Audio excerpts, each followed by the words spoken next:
Grab your mocha, grab your latte, grab your cappuccino, whatever the hell you're drinking, settle on in and relax. It's your host for today's video on Coffee Shop Comics, Jobbers and Goons. Now, we are introducing a new series. I figured a great addition to the channel would be to straight up start covering new comics and things going on in the comic world. So that's what we're going to do here today. And the first run we're going to cover is going to be Immortal Hulk. I'm going to do this series 5 issues at a time. That's the standard for this new series. And we continue it until we finish the story. So for this, for example, 50 issues, it's going to be a 10-episode series. I'll also combine it at the end to make it the whole movie. I want to do this series because I do enjoy giving commentary. People think I'm pretty entertaining. So why don't we kind of match that with the comic side of things, as well as I can give my perspective as a power scaler and on composite lore. So overall, you get several things in one video when I cover these comics. So at the end of this series, you will fully understand Immortal Hulk. I hope you guys enjoy, and without further ado, let's begin. The reason I chose Immortal Hulk as my first series to cover is because Immortal Hulk is really divisive for the fan base. A lot of people don't know where he scales. They want to know where he scales. A lot of people think it's the best Hulk ever. Some people didn't like it, so I decided to check it out myself, give it a true, full, deep dive read, and to me, it's an amazing run. So we're going to get right into it. I hope you guys enjoy.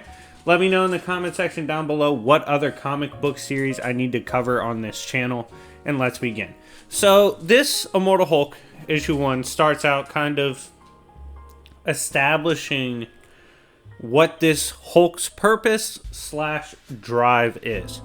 So this Hulk that we're seeing, this iteration of Hulk at the beginning of the story, is one that seems particularly driven on punishing other characters. That is, if he's around evil, if he's drawn towards evil, sees something happening, for example, a robber, someone that shoots somebody in a crime, things like that.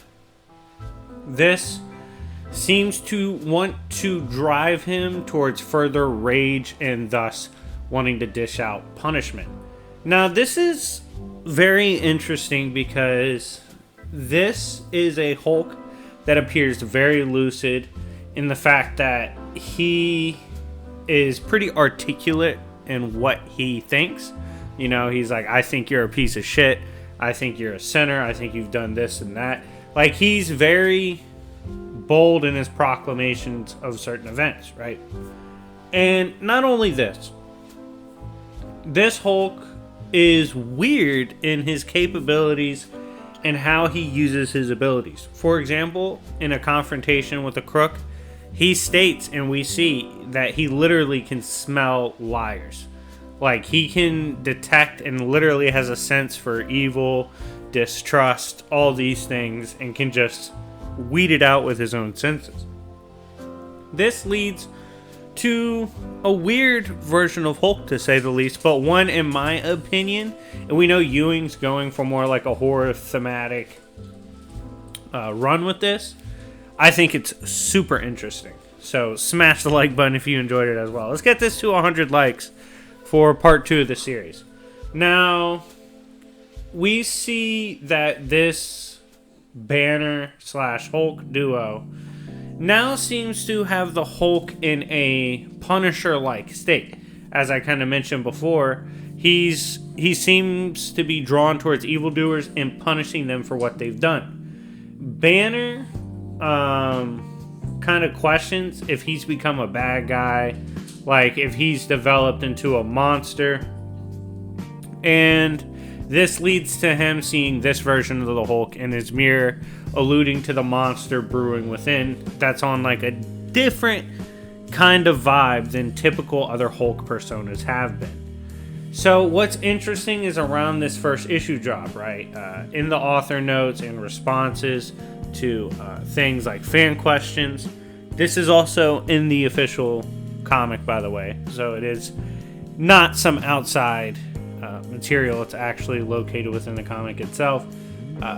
What makes this a bit of controversy and very fun to dive into is that early on, Ewing states right away that he is writing the strongest Hulk of all time, or at least up to that date, and that this version of Hulk is different because it's truly articulating on this symbolism in his nature. Like, this is a Hulk that is not like the other Hulks because, simply put, he has divine symbolism.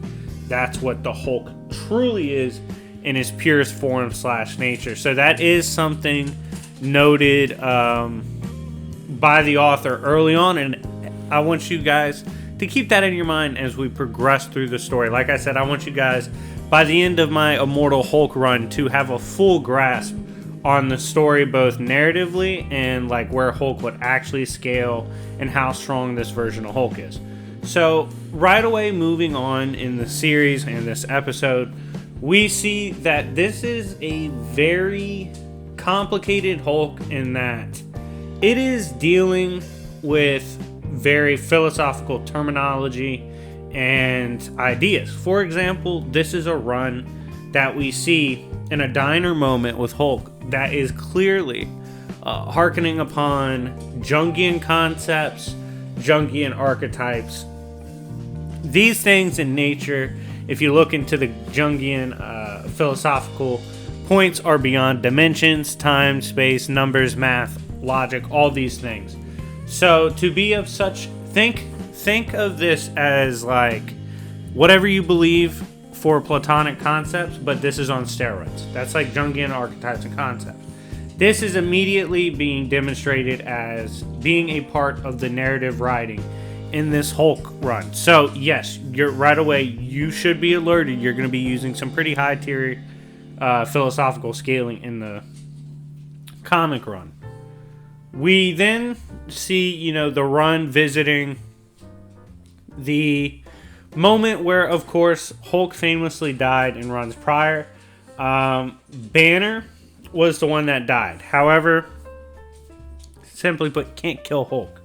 So Hulk survived and eventually brought back Banner. But what makes this intriguing is that in this run / in this moment, Banner, because of this incident, had lost some of his genius. But he is still brilliant. He's just not where he used to be intellectually. He believes, and this is kind of scary, that his newfound Hulk persona upon returning, this new version of the Hulk manifestation, it's surpassed him in brilliance, which is pretty horrifying to think, especially given this Hulk seems to be driven towards a Punisher-like state. We then see the more narrative horror thematics pressing upon the story as this Banner moves on and he starts discussing the fact that this Hulk, his power, his form is purest and most magnificent at night. Like, this is a form of the Hulk that is from the shadows, alludes to the shadows, a part of the shadows, whatever you want to call it. This is a completely different type of the Hulk and has different conditions upon which he excels in. We then see that upon visiting a cave, Hulk, Banner is attacked, right? Like, he is attacked by some weird gamma ghost. And upon getting bodied, Hulk pops out, right? Hulk says some shit like, yo, you're trying to kill my boy? Like, I might not fuck with Banner like that, but I live here. You can't just stomp him out. I take that shit personal. So he pops out, and immediately he starts going back and forth with this ghost, beating the shit out of it. And one who, like, normally it's not a being that we would see someone like Hulk fight, but Hulk automatically is tearing into it, right? We then are made privy to a little bit of a backstory on this being, as it reveals it was some kind of gamma being / ghost / character whose son had spoken on the green door. So immediately, this green door concept is being pushed our way to where now we're being aware, hey, there's some access point, there's some kind of higher form or lower form of existence, and you'll see why I say that, that has an access point with the green door. And this is something related to Hulk and something that Hulk will have some run-ins with. That's made pretty obvious early on. So this opening passage continuing into the story suggests that Hulk will have no limit in his nature, which is pretty scary to think that even compared to others narratively, like other versions of Hulk, this Hulk's supposed to be limitless. That's pretty terrifying to think about. Now, this is where one of the most controversial aspects of this story gets introduced. The one below, or the one below all, is first mentioned. This is important as this is supposed to be some representation of the opposite of creation. Like God's creation, the light of creation, it has a shadow. It has a completely other side or bottom to it. This, conceptually, is where someone like the one below all would come into it, right? And this is a character that's hinted at here, talked about some, and then it's stated to have ties to the green door. This is when Hulk is first tied into the one below and the green door. It's stated that in the existence of the Hulk, how he operates, how he heals, how he fights, his nature now, Hulk is potentially the shadow of the one below.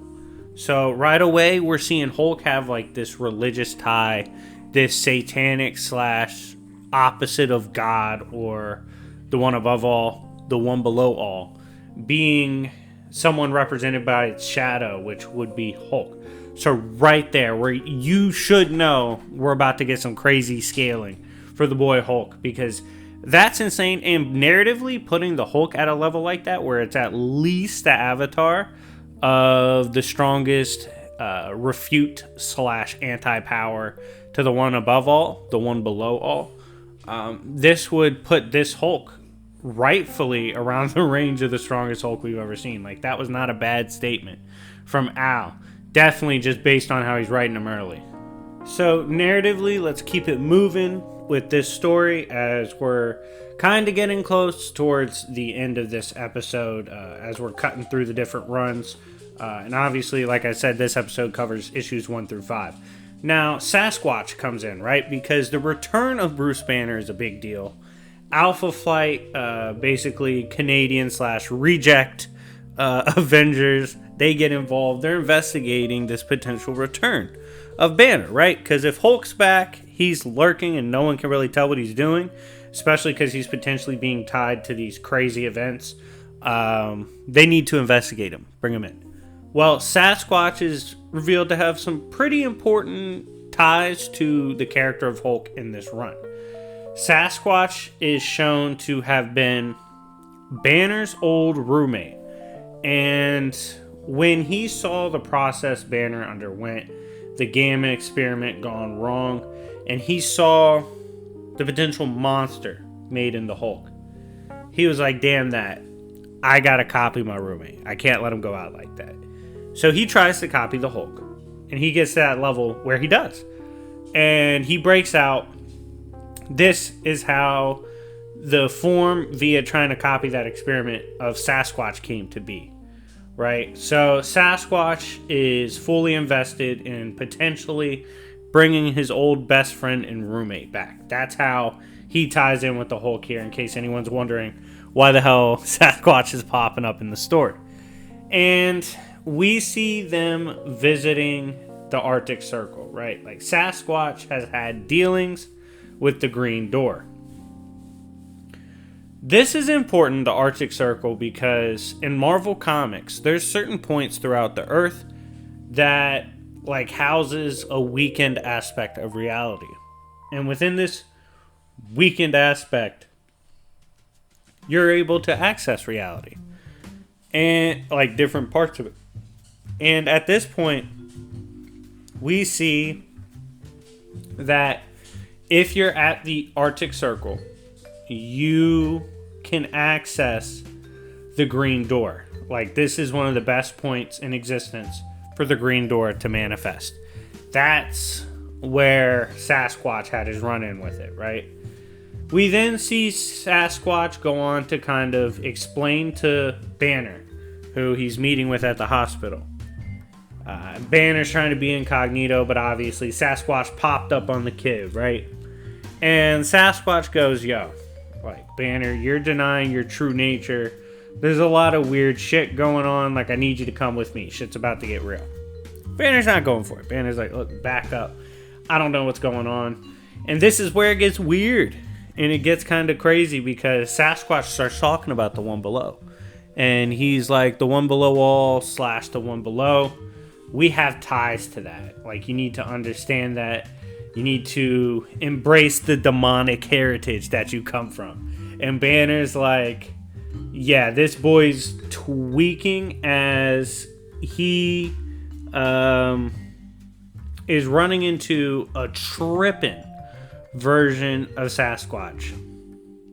This, of course, this demonic Sasquatch, it causes the reveal of Hulk. Hulk comes forth and is like, fuck the rap shit. Can't let you beat up on my boy Banner like that. He immediately starts battling Sasquatch. And he's like, look, I know we fought Sasquatch before. We fought with him. We know about him. We know about his time in Alpha Fight. All these things. This isn't Sasquatch. This is a Sasquatch that somehow got in a mix with some kind of demon from One Below's realm, accessed through the green door. And this demon is possessing Sasquatch. So think about the scaling implications right there. Hulk is brawling with a Sasquatch who literally has had run-ins and is being possessed by a demon from the opposite side of creation, like the bottom layer of creation, which should be high outer. So he's technically fighting a high outer demon right here that's possessing Sasquatch. Major W for those that love high tier Hulk scaling. We then see Hulk confirm and kind of agree with the likes of Sasquatch. He's like, yo, I'll give it to you. We're from the green door. So Hulk, the persona itself, is like agreeing and coming to terms with being from the green door / having ties to the below realm. This Hulk embracing this notion / idea of him being from the green door and having an interaction with that is a huge deal, obviously, because we're like, okay, Persona's outright acknowledging it. Pretty nuts. We then see that in brawling with this below realm possessed Sasquatch, Hulk, upon going back and forth, sees his father in the reflection of the mirror with Sasquatch, which is nuts. We see this later in the run, and it's kind of known if you're a reader and you know the lore of Hulk, but he has a terrible relationship with his father. His father is someone that was very abusive to him in his youth, caused him a lot of pain, a lot of hate, and in a lot of ways helped create and forge this Hulk. This, Hulk that has a sense of needing to lash out and hurt everybody that could hurt Bruce. And while this was supposed to trigger Hulk and maybe catch him by surprise, it pisses him off. And he starts beating the shit out of his dad, who, of course, at this point, he's seeing Sasquatch as kind of that way. And in this battle, he kind of acknowledges that he sees the one below via Sasquatch in this exchange. He's like, you know what? Screw it. If you are made from the same energy as I am, whether gamma is mystical in nature, scientific, regardless, if you're made of the same shit I'm made of, we are compatible. And that means I can absorb you. So using his gamma drain or energy drain ability that this Hulk has, he starts draining Sasquatch until eventually he puts this possessed version of Sasquatch down. That's right, bodied him. We then see that Hulk, after battling this, is passing by a car. And after absorbing Sasquatch, he sees the reflection of his dad in the mirror, which is an implication that he absorbed the devil or his devil. But anyways, guys, thank you so much for watching this episode of Immortal Hulk. This was issues 1 through 5. I did the lore, the narrative, went over what happened, talked about the scaling implications, all these things. Let me know what you think of this episode. Let me know what you think of the story and the comic in the comment section down below, as well as if you want to see the next episode fast, ASAP, smash the like button, and if it hits 100 likes, I'll drop the next episode and we'll go through issues 6 through 10. But anyways, guys, thank you so much for watching.